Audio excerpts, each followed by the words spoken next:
Love this podcast? Support it and sponsor today. Simply head to ozcastnetwork.com for details. Connect with your potential customers wherever they are. Effective uses Comcast viewership data insights to combine advanced targeting capabilities with premium TV and streaming content, so you can deliver the best ad experiences to your audience no matter how they watch. Visit EFFECTV.com. Ozcast.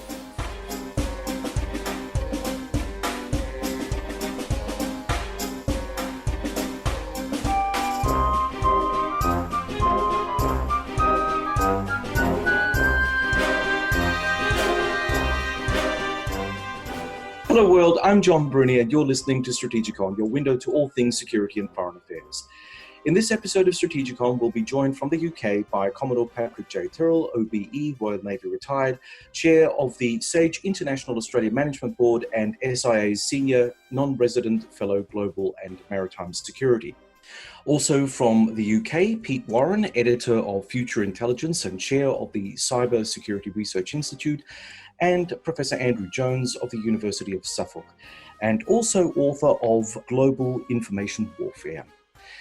Today's topic, China attacks. The PRC's June 2020 cyber attack on Australia and what this means for Sino-Australian relations. Joining us via Zoom in our virtual studio today is co-host David Olney. Hello, David. Good evening, good morning, and good something to everyone.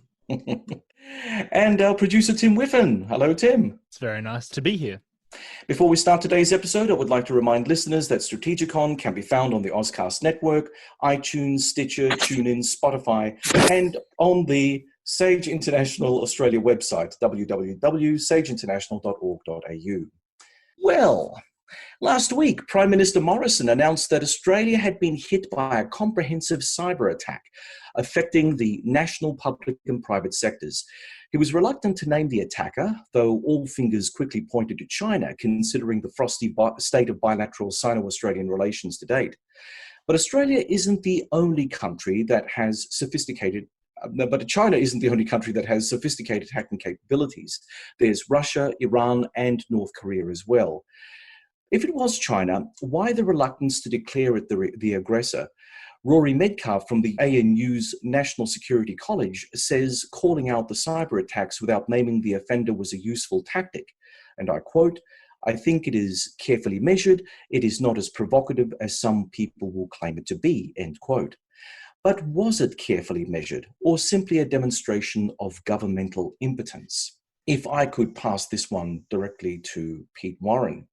I think there's a big issue here about deniability and calling out who aggressors are. And I think, quite evidently, this is the biggest issue that we have with the internet today. Because everybody on balance says, yes, we think this is the People's Republic of China. But no one wants to say it because it could equally be the Americans wanting to try to put the Chinese into hot water because in the current situation, Mike Pompeo would be pretty keen in ratcheting up the pressure against China because Donald Trump is pretty keen to ratchet up the pressure against China.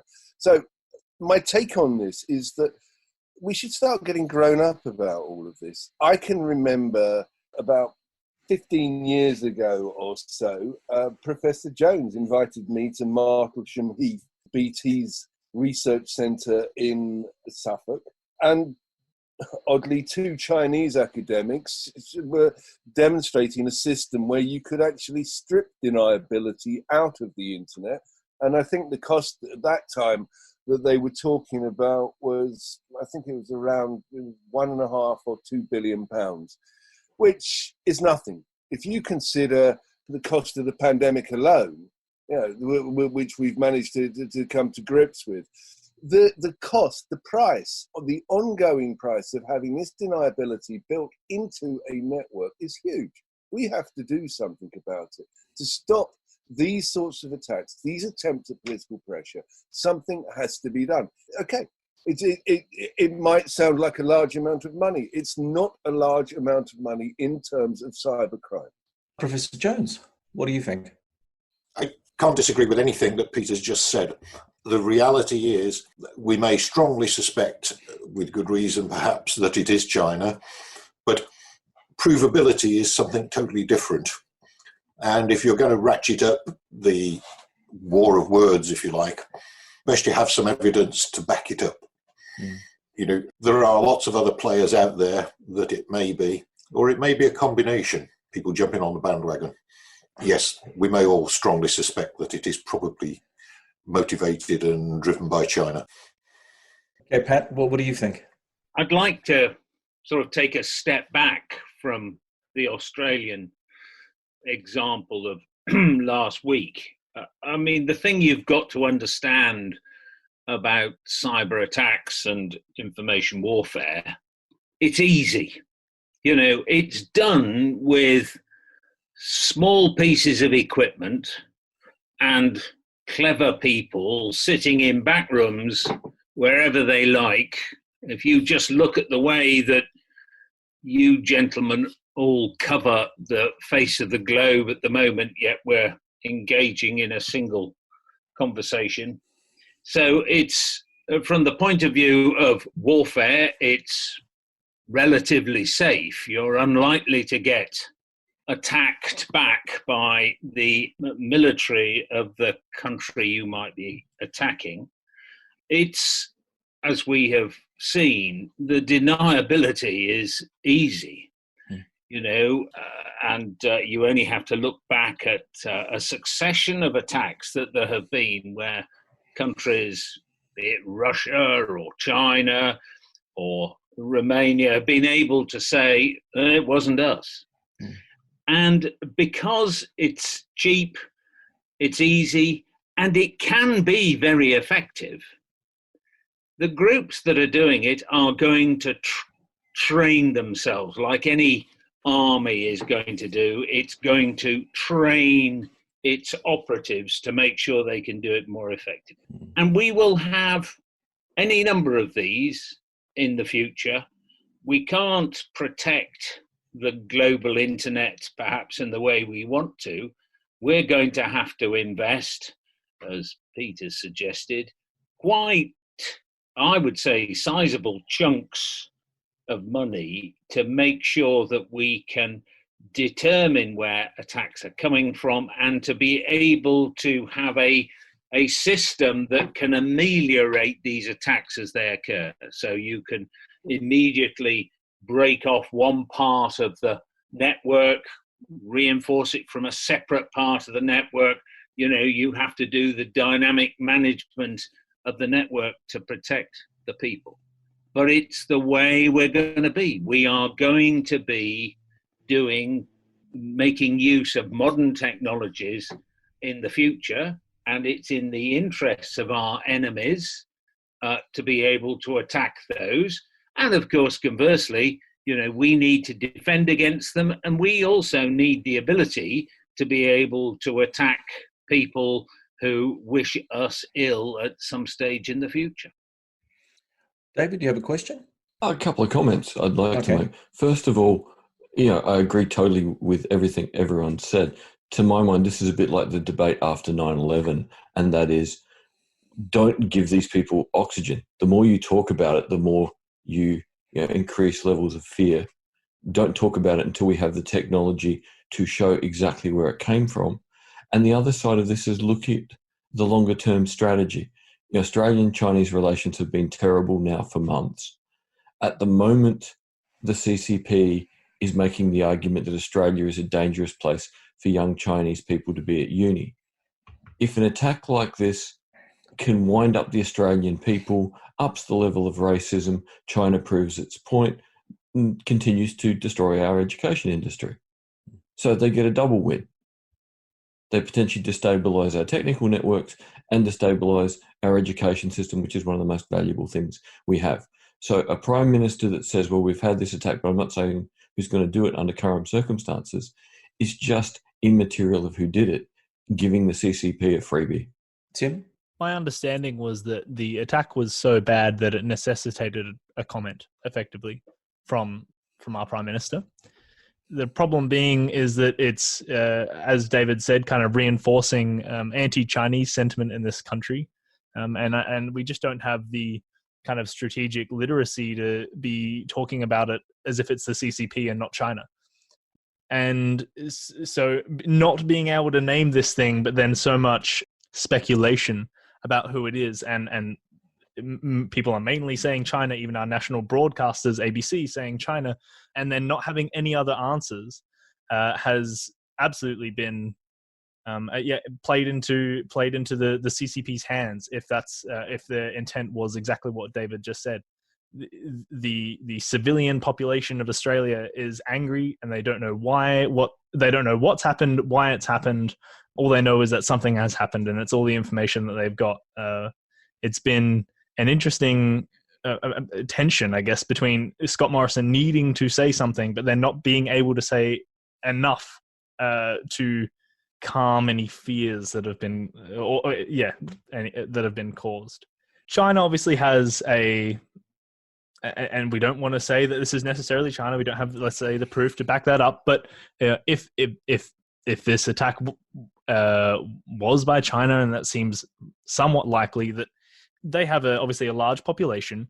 You would imagine that they've got a burgeoning middle class that now has a lot of technological literacy. Their access to a population that has, let's say, hacking ability seems to be larger than ours, in the sense that if you've got a technologically literate population that is growing up in technologically authoritarian environment where they have no access to Facebook and things like that, and there's a whole meme culture of spreading Winnie the Pooh pictures about President Xi Jinping, that they would actually have probably this is a question, I guess. Do they have access to perhaps some of the best hackers in the world, or is that am I making an assumption that the civilian population of that just make their way into the kind of cyber military space?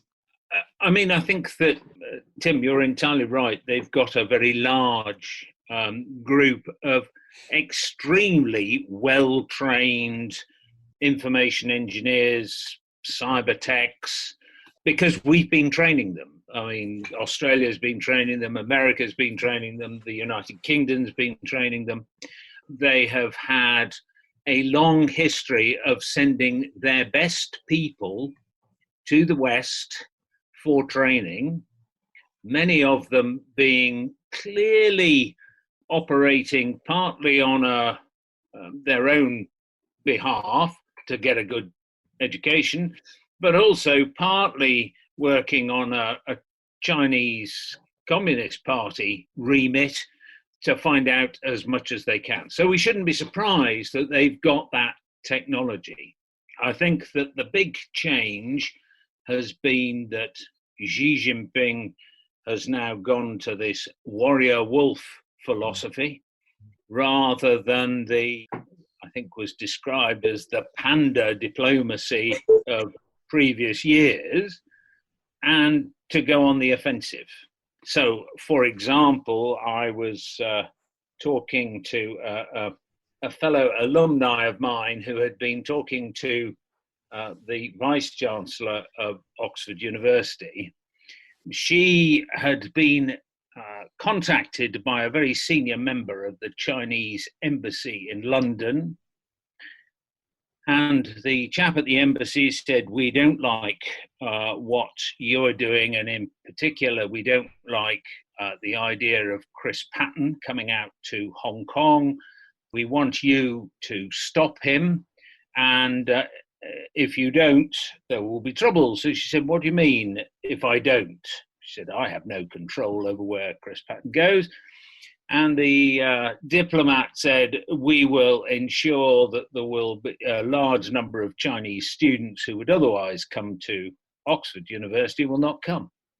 And she said, well, that's very interesting. She said, there are a lot of extremely able Indian students who wish to come to Oxford. And if the Chinese don't come, there will be plenty of vacancies for them, and put the phone down. And to some extent, we need to fight fire with fire. We need to be forceful and in their face, rather than being quiet and and almost in supplication to the Chinese. And I think that, we're Anglo-Saxons who, apart from a bit of rape and pillage when you land on some poor defenceless island like England, we're nice. We're polite. We shouldn't be polite. We should be much more in your face with the Chinese, so that the Chinese are well aware that we won't back down over their threats and their actions. I sort of agree with Pat, but there's 2 points. One, cyber is enormously attractive to any nation because the actual costs of participating are not high.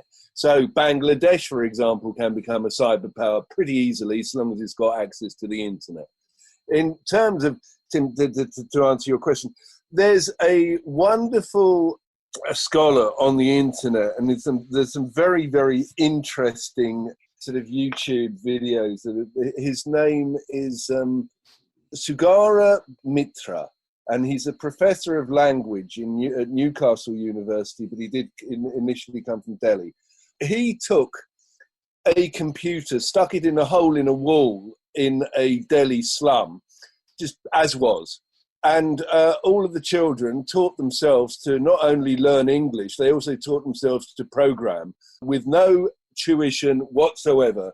And they taught each other, which, and very quickly, they taught each other much faster than if they'd have been actually at a school. And it's absolutely fascinating. It's one of the most incredible things I've ever seen. Now, if you can do that in Delhi, I'm sure you can do that anywhere else in the world. So this ability to be able to train up your soldiers, if I want a better expression, is really sort of out there. And then you have to also think about, okay, capability. I've worked with the Chinese when I started off in my career. One of the things that I noticed was that they were incredibly disciplined. They were very, very, very prepared to work very, very, very hard. Although it's been said that the creativity isn't great. Perhaps that's something that you could address by going to Oxford University, as Pat was saying. Perhaps they will be shooting themselves in the foot if they don't. So, those are a couple of points about this, but also there's a final point too, which is I was interviewing or having an off-the-record conversation in the way that journalists do with someone very senior in the cabinet office, and they were saying that the problem that they have with having this sort of much more bullish attitude on the basis of not actually knowing that the attacker is the attacker is that, and obviously I'm being disparaging about my own kind, they were saying that journalists and newspaper editors always interpret that sort of activity as we're at war. And if you start saying you're at war, that then starts to ratchet up the ante. So, and if you say to a general, and I'm now being disparaging about some of my other, the backgrounds of some of my other colleagues, if you start talking about bombs, then the generals start wanting to drop bombs on other people. So you have to have this very, very measured response, and getting that measurement right is very, very difficult. And that's why I'm saying, you have to have this deniability built into the network, point one. Also, I think we're in a gestatory phase in all of this, because if you think about it, with so many people building up cyber competence, you're going to be hit by so many other people. You're not going to know who's hitting you soon. And so, in a sense, you've got to have somebody saying, actually, it was me, I hit you. But anyway, those are my thoughts. We're talking about this as if it's, a single incident. The Chinese have been doing it for decades. Most of the current attacks seem to have been information gathering. That's been the Chinese philosophy for decades. When they had to put people in to do it, places like Los Alamos, they did. Now they don't have to. They can gather vast amount of information quite cheaply and easily over the internet. But this is not a new philosophy. This is not a new topic, it's an ongoing. Yes, there's high tension now between Australia and China, and so it's not surprising that they've probably ratcheted up what they were doing and have been doing for a long time, assuming it was them. But I think it was Peter's point earlier, it may suit other people to ratchet up the tensions as well. But being ex-military, I have this huge thing about journalists and politicians as well. When you talk about cyber terrorism, to date, cyber terrorism is a theory. Nobody, to my knowledge, has specifically died of a terrorist attack using cyber means. So, the language is certainly journalists, it's warfare, it's terrorism. No, it wasn't. It was a kid in a back room with a computer who was misguided or malicious. Let's get the language right, and then perhaps understanding is better. Going back to the point of, should he have said something? Did he have a choice? He's got an obligation to warn people that they need to protect themselves. And I noticed from the reports I've seen that it's mostly the SMEs that are being targeted, and they are vulnerable. They always are. The same in the UK. It is, when you look at the protection SMEs have got, it is woeful. But they are the supply chain through to large corporations and government. So the information they have, yes, is valuable, potentially. Andy, just on that point, you say that SMEs have a problem, but, there is also a problem at the big end of the corporate scale. I mean, Lockheed Martin's been raped and pillaged where it stood for all kinds of IP by parties unknown, shall we say, right? Now, you kind of think that if you are in charge of a multi-billion-dollar defense company, the one thing that you prize above everything else is your IP. So why are these companies so vulnerable? This is something that I still haven't quite gotten in my head. I mean, I've got a background in defense acquisition, and so I've had to look at these companies and how they're structured. But what always kind of leaves me rather flummoxed is the fact that it seems that they're just not investing enough of their own energies in protecting the IP. So, all of a sudden China develops the J-20 fighter. Ooh, does that look like an F-22/F-35 combo? I don't know, but it looks kind of like that, right? Or the C-17 theft, which then ended up being the Y-20. And the Y-20, and put that next to the C-17, looks kind of similar. This is huge in terms of what the Chinese apparently have been able to lift from the top end of the big end of the American military-industrial complex, right? Yeah, totally agree. Protecting IP is difficult. Let's be clear. It's not a trivial. But perhaps I think I would agree with you. There needs to be a bit of introspection and looking at why it's vulnerable, why it's not better protected. And, it comes back to investment. SMEs you can sympathise with, that they don't have the resources, but at the top end, when it's their business, you would have hoped that they would have done better.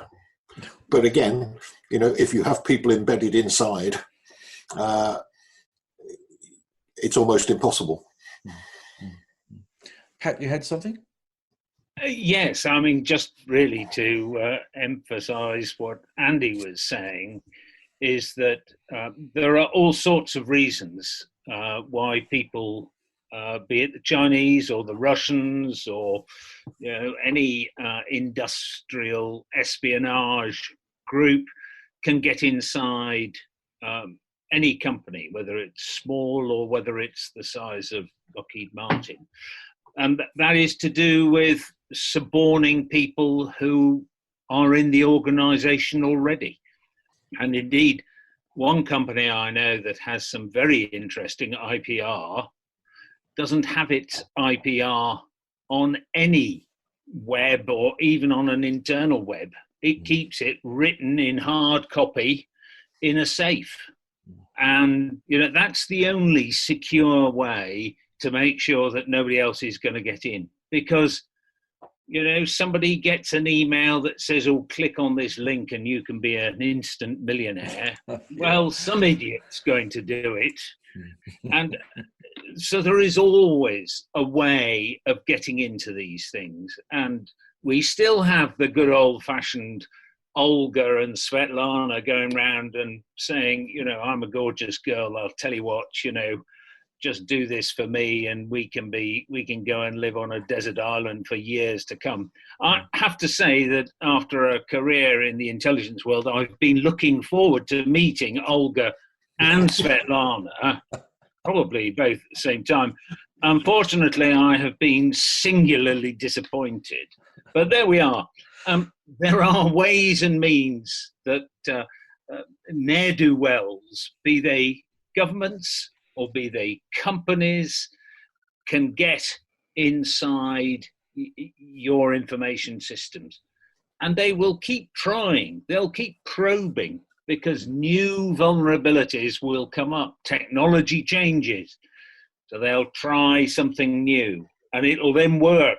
And they've got access to the whole, treasury of information in that particular company for a bit until they put a patch on it and things change.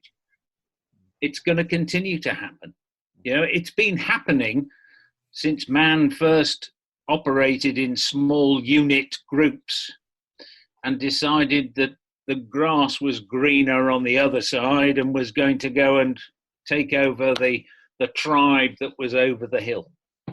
Last Thursday night, the Australian National Security Committee of Cabinet met to discuss the attacks. From what I've heard so far, it doesn't seem likely that it would be a good move for Australia to retaliate. But what I'd like to know is, should Australia retaliate? And if so, how? I think in terms of retaliation, one of the things that goes back to where we were at the beginning. It's this question of knowing for certain that it was the person who attacked you, because if you don't know that, then you start attacking somebody and they're sitting there thinking, oh, they're attacking me, and that's very unfair because we haven't done anything. So this issue about deniability needs to be sorted out, because obviously if you start retaliating, one of the things that people have said about cyber war is that, you know, it could be the precursor to a real war with, you know, real weapons, etc., etc. So, you know, that's the issue that you have if you don't lock down things in cyberspace. I'll actually also say, Pat, I understand, maybe it's right or maybe it's wrong, that you'd actually suggested back in 1996 that we should build up some borders in cyberspace so that we would identify particular assets that we should protect. Now, GCHQ, for example, is only tasked with looking after the interests of government. Perhaps we're at a stage now where that needs to be broadened. And I think in the paper that you wrote, you said that you needed to identify parts of the critical national infrastructure so that there would be lines in the sand that you would say that people shouldn't cross, and that we should define, you know, what the UK, what Australia is in cyberspace. And we should say, you attack these things and we're really going to come after whoever did it. But again, you have the issue of deniability and who did it. And so that's, you know, one big issue that you face in terms of retaliation. The other thing about this is, you know, and Andy Jones has been talking about cyber terrorism. One of the reasons why cyber terrorism isn't particularly attractive is if you look at the aftermath of the Stuxnet incident, then that affected not only the nuclear enrichment plant at Natanz, it also took out some power stations in other countries like Bangladesh and Pakistan. So the actual impact of what you do if you attack, you can't control that well. So, you know, that therefore becomes an issue too. So really the best way of controlling the situation is to go back to basics. As Pat was saying, lock your secrets up in a safe, write your secrets down on a piece of paper, because someone will have to physically seize that piece of paper, as opposed to just having everything digitally imprinted everywhere for everyone to read and grab hold of the information, right? I mean, to back up what Pat's been saying, I understand that some countries, India and Russia, had actually gone back to using typewriters and to communicate, and then scanning the documents and sending those. So again, you're answering what you think is the current climate. In terms of the SMEs that Andy's talking about, I think that there is going to be another gestation, which is that SMEs are going to say, look, we can't cope with this. We can't cope with these big players coming after us. There's a very interesting company, and I'm not pumping them, called Clario, who are actually taking over all of that responsibility, and they're saying, look, we'll manage everything, you don't have to worry about any of this, we'll look after what's going on. And a final point too is to go to something that Pat was saying about these large companies. You could get to a situation where you mandate, you say, right, you're a very large company, you are part of the critical national infrastructure just because of your role in our economy, so therefore we are going to expect you to pay a mandatory amount of money to look after your cybersecurity. And I know this for a fact. Baroness Dido Harding, who was responsible for the now failed NHS app, I always thought that it was very telling that this was somebody who'd been put in charge of the NHS app who has a history of failed cybersecurity. She was responsible for the largest breach at TalkTalk. I know that at the time, she was cost-cutting as the head of TalkTalk, and she was actually cutting down on cybersecurity. The amount of money that TalkTalk was paying for threat intelligence was derisory. The amount they were paying a month was nothing in comparison to what a large company should pay. And she was also cutting headcount. She made the head of cyber redundant at the time she got attacked. So do you say, I know this is almost a question to Pat, do you say, going to your point, Pat, about the paper that you wrote, that we are going to mandate for very large organizations that they have to spend this amount of money because that's the price of being in the 21st century? I think that I don't disagree with anything Peter said. The weak point in all our cyber preparations, cyber securities, is still the human being in many different ways. And I'm not just talking about the chap who decides to load some malware onto a company computer.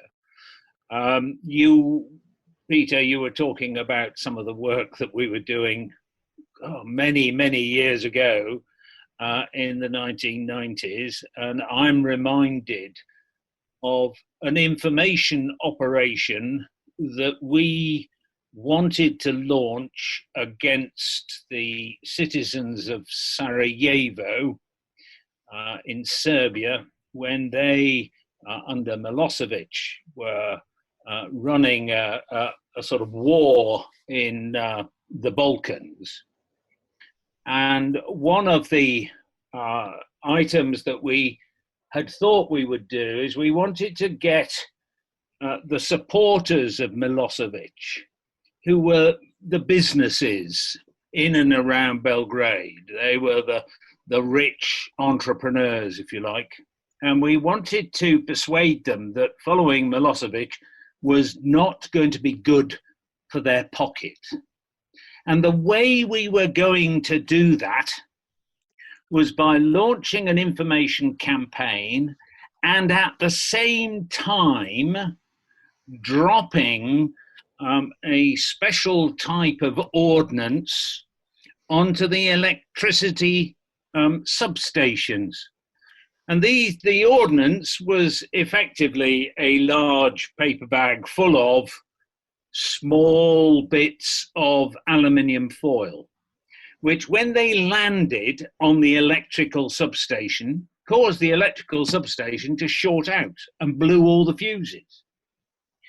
And at the same time, we were launching the information operation so that when these people woke up in the morning and there was no power, we said to them, if you don't give up Milosevic, this is what's going to happen to you. Because we knew it wouldn't take them long to change the fuses, put new fuses back in and bring it back up again. Because we were then threatening to blow up the power stations.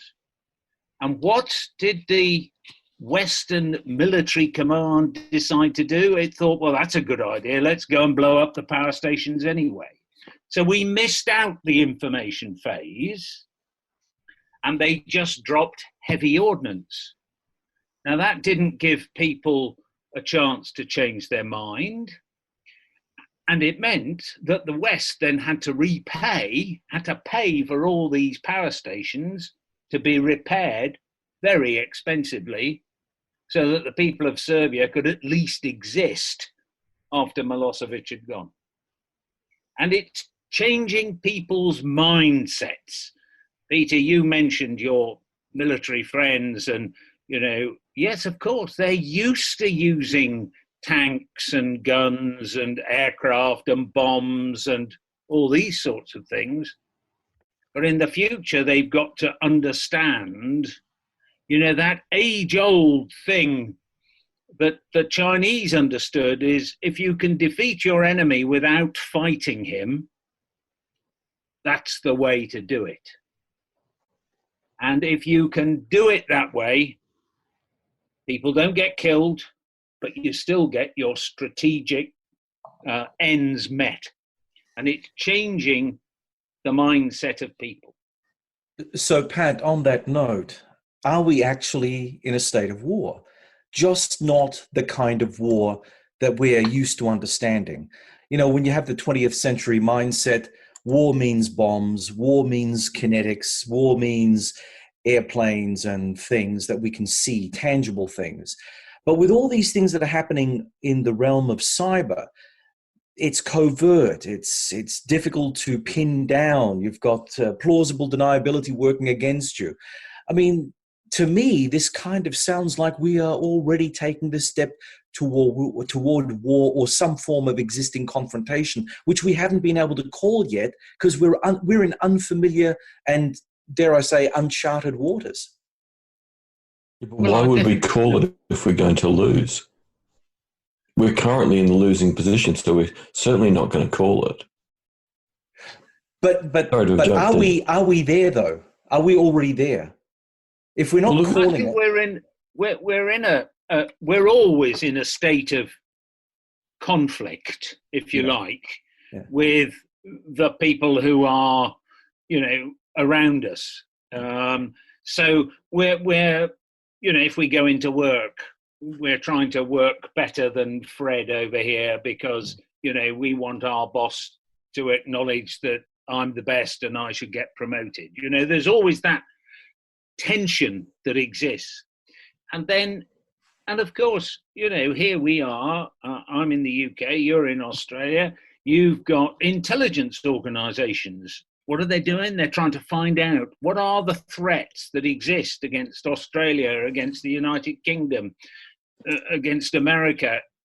They are probing things. Now, we tend to use a war, meaning bullets and whatever, except when we talk about shopping and we talk about a price war and, the fact that the store down the road is selling some particular item of clothing at half price, so we're always in this tension situation.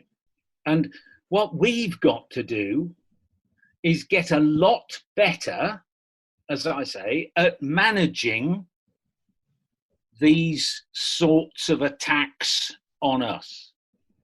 And it is very difficult, as Andy was saying, you can't just say, well, I'm going to respond against the Chinese government if the Chinese government can't be held. I mean, in international law, you cannot attack somebody unprovoked. And it's this issue of when do you move from cyber warfare to hard kinetic warfare, What is it that brings that about?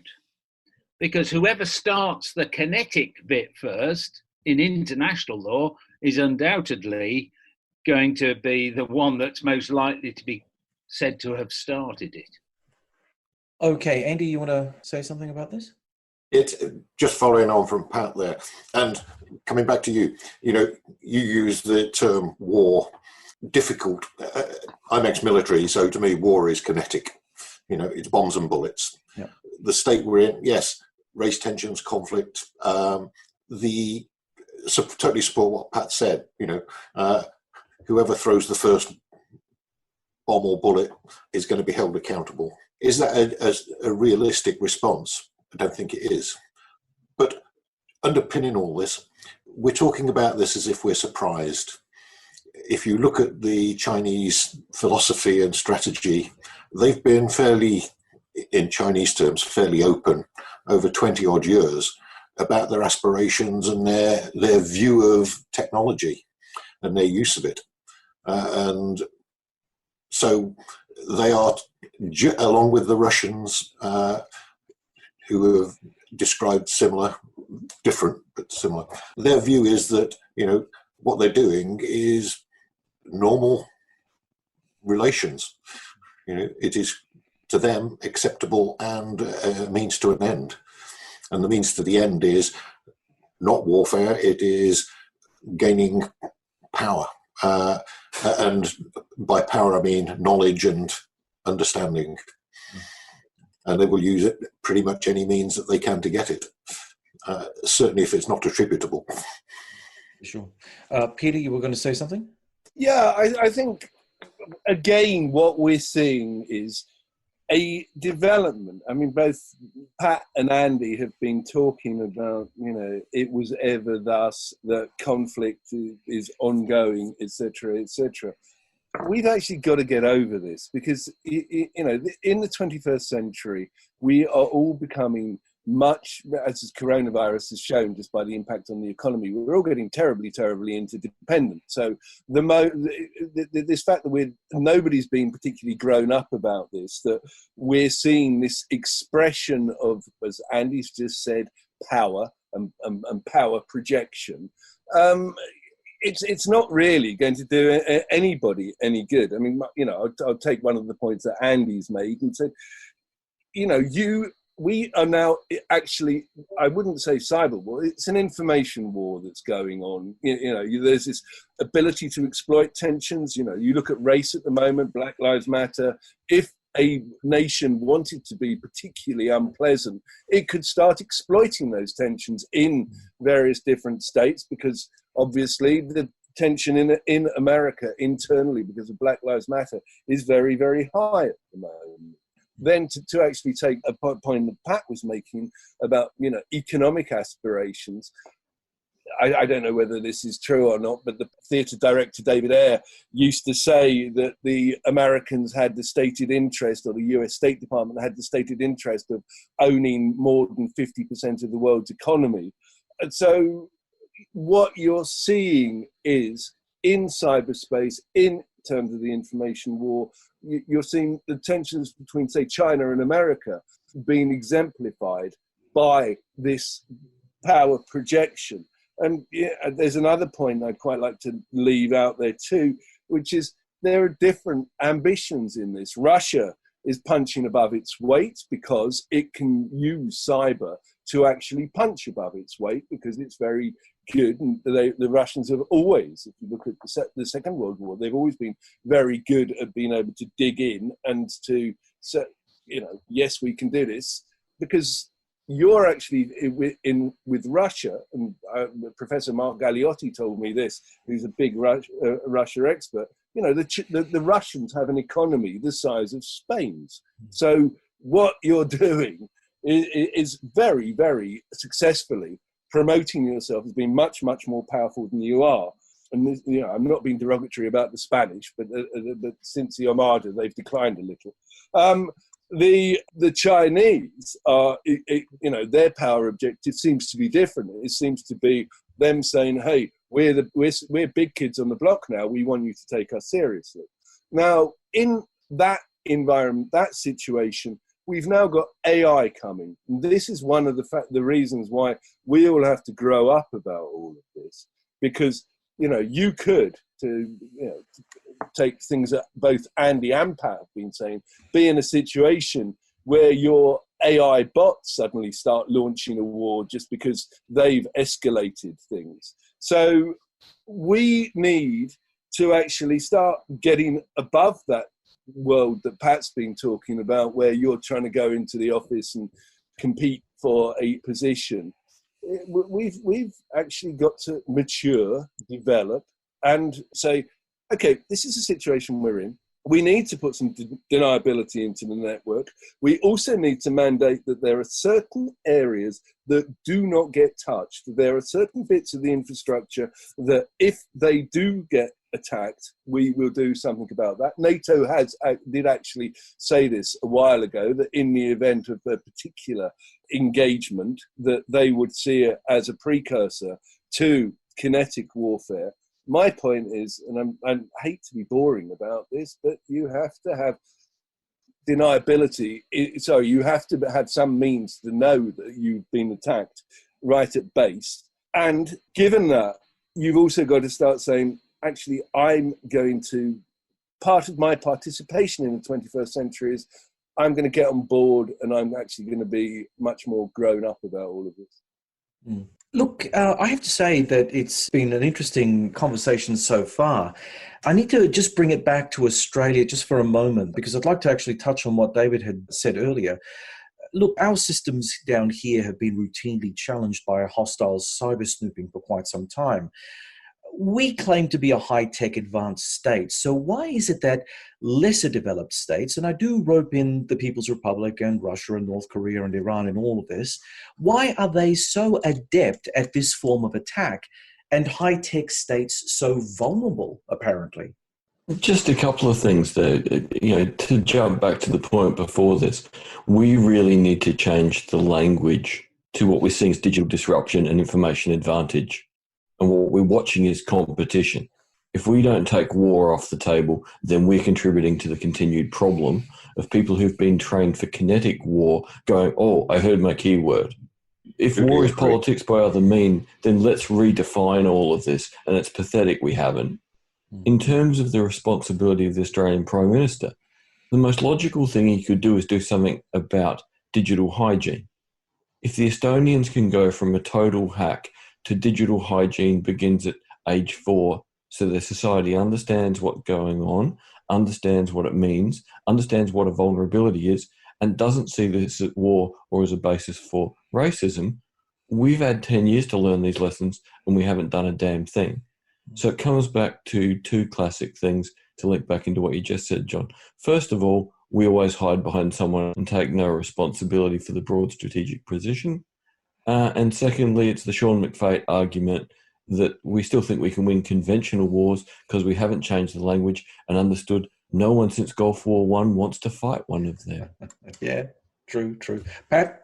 Yes, I mean, to build on what David said, I mean, I think that you posed the question, why is it that in a high-tech society we don't have the advantage? Well, because the whole nature of the thing is very asymmetric. It is a small, it doesn't cost very much. It requires geekery. Well, that's not restricted to high-tech organizations. As Peter was saying, young children in Delhi managed to teach themselves how to use a computer without really having much input from outside. And so you can get a small group of people together who will find challenge and reward in trying to overcome firewalls and other defenses that the high-tech world has put in to them, and will respond accordingly. After all, I mean, in the late 1990s, the place where most of these things began was Bulgaria, which is not renowned as being a high-tech country, but it had some of the very best computer hackers that you could come across. it's a form of guerrilla warfare. And as the big military nations know to their cost, guerrilla warfare is expensive. It's large amount of attrition. You can't go out and hold a tank battle or just bomb them out of existence because they're not there. They're moving around. They're much more flexible. And we do have to change our mindset. We do have to make sure that there are people who are running our countries and our military who recognize that the answer to everything is not drop a bomb on it. Andy? Yeah, following on from David and Pat, totally agree with David. Estonia probably not the best example because the amount that was invested by NATO in helping them get past the attack was massive and carries on. But developing the education from early days, the reality is that high-tech nations, by definition, are the most vulnerable.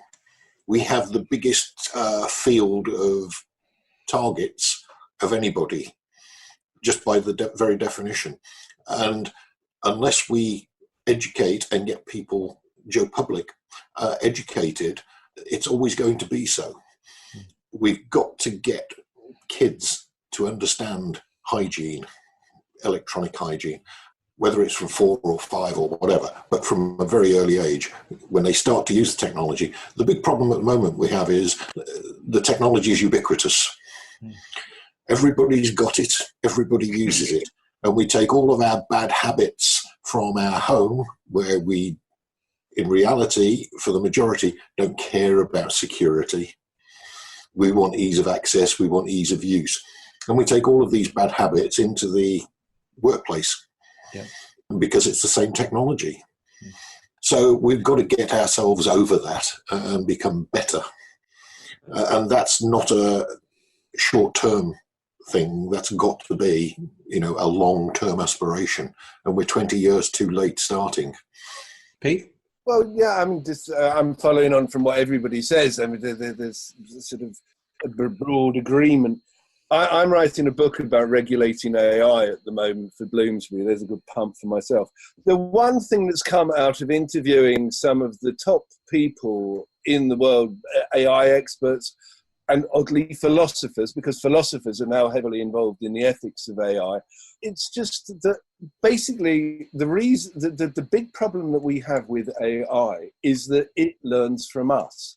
It learns all of our bad habits. It learns, Microsoft can put a bot out there, it becomes racist in 24 hours. Surprise, surprise. The issue is the internet is a mirror to ourselves.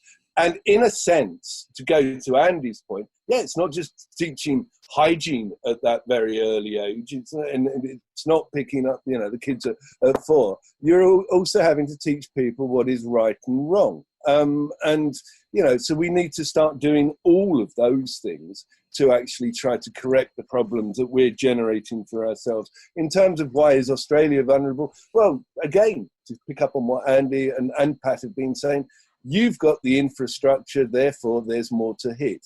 The more dependent you become on technology, then, the clue is in the word dependent, because someone will hit what you're dependent on, and then that will have an impact. And, in terms of what this can actually mean, I went on Sky TV a few years back, and I was pointing out that Nortel was a huge player in telecommunications. Then suddenly it wasn't. And there was this company called China, which was enormously successful in developing the telecommunications industry. And the company that came out of that was Huawei. I spoke to the guy who was one of the people who was in charge of security at Nortel.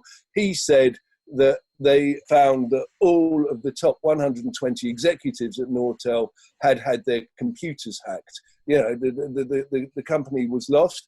He said the thing that really damaged them most wasn't the IPR they lost. It was the fact that the Chinese were, or if it were Huawei, I'm not suggesting for a moment it were, but they did seem to do quite well out of it, that they were going into meetings where they were actually able to undercut anything that Nortel was doing because they knew what Nortel's strategy was going to be. That was the most damaging thing as far as they were concerned. The point I was making on Sky TV was that if somebody had bombed Nortel, the Canadians would have responded, instead of which, this industry that was responsible for employing a huge amount of people in that particular area suddenly didn't exist any longer. And we had exactly the same thing with Marconi too. But anyway, I think somebody else wants to say something. Thanks for listening in to part 1 of a special 2-part Strategikon episode. We hope that you'll join us for the next part, which is another exciting adventure through the world of geopolitics. Remember that you can subscribe to Strategikon through the Ozcast network, Apple Podcasts, Google Podcasts, Stitcher, Spotify, TuneIn, as well as the new Strategikon Raw YouTube channel. Please like the Sage International Facebook site and follow us on Twitter. And remember to comment on our podcasts through Facebook, LinkedIn, Twitter, and of course on YouTube and the Sage International Australia site. We welcome any constructive feedback that can help improve our products, and we look forward to engaging with our followers. Until part 2, goodbye.